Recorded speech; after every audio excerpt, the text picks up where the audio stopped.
Is it possible to, quote unquote, gain muscle while at the same time losing fat?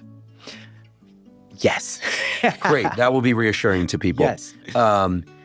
Does it require a caloric deficit? This is the weird part. No.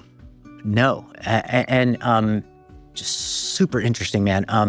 My friend and colleague, Chris Barakat, he collected all the studies that witnessed this recomposition phenomenon. With a recomposition, we call it recomp. It's simultaneous gain in lean mass and loss in fat mass. So he collected all the studies. He collected 10 studies, and this review was put out 5 years ago. So you can imagine there's probably a few more studies that have shown recomp now. So we can say at least a dozen studies have shown this phenomenon, which we didn't necessarily think was possible like 10 years ago. We thought, okay, you need a caloric surplus to gain muscle, and you need a caloric deficit to lose fat. But what happened in these studies is the recomposition phenomenon is, I think 7 out of the 10 studies was a lean mass gain dominant recomposition. So in other words, more lean mass was gained than fat was lost. So there were net gains in body mass by the end of these trials, which would at least very strongly imply that fat was lost in a caloric surplus. If you were going to suggest to somebody the best way to approach this, let's say somebody, loosely speaking, this is not a competitive athlete, this could be man or woman, assuming that the same advice would pertain to both, is willing to do resistance training 3 to 4 times per week, let's say 3 times per week, do some cardio 3 times per week for about an hour each session for those.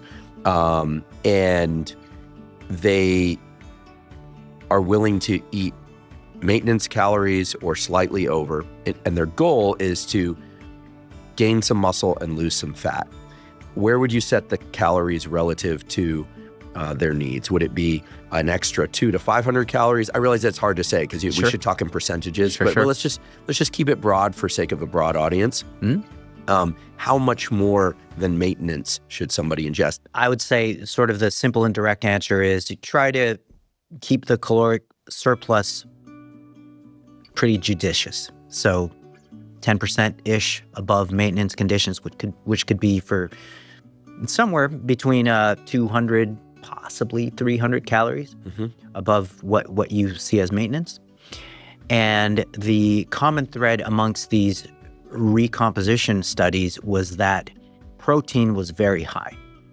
Protein was somewhere between 1 gram to 1.5 grams per pound of body weight. Interesting. So now we've upped the protein intake. Yes. Could we even say that the caloric, this 10% above maintenance, should come from quality protein? Exactly. Yes. And there's a series of studies done by Joe Antonio and colleagues where they fed the subjects 400 to 800 calories above and beyond their habitual intakes just in protein.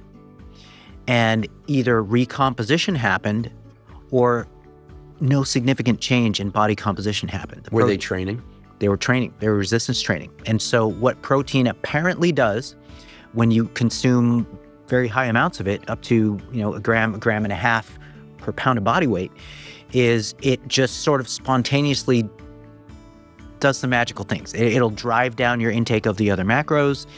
It will potentially increase your exercise energy expenditure and or your non-exercise energy expenditure. It will do odd things. Like I talked to Joe Antonio when he got some feedback from the subjects on his very high protein study where he subjected them to 2 grams per pound for an 8-week period. And he had subjects coming to him saying, hey, I'm like sweating while I'm sleeping.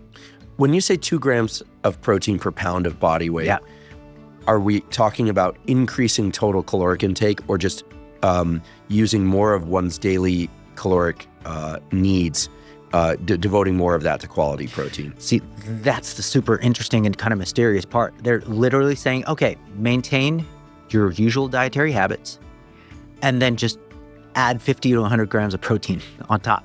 So you're eating an extra chicken breast and a couple scoops of whey protein or maybe some eggs as well. And so you're just adding more quality protein. Adding more on quality top protein. of what you're already eating. On top and we of what already you're learned that eating. we can distribute that pretty much wherever we want. Just do what's most comfortable for you relative to your training and other needs. Yeah. And you're saying then, but they're sweating in their sleep. They're sweating in their sleep. That extra The 80 thermic to, 80 effect. to 100 grams of protein, just add it in free living conditions with resistance training. If you just over-protein the subjects, they actually have a tendency to lose fat.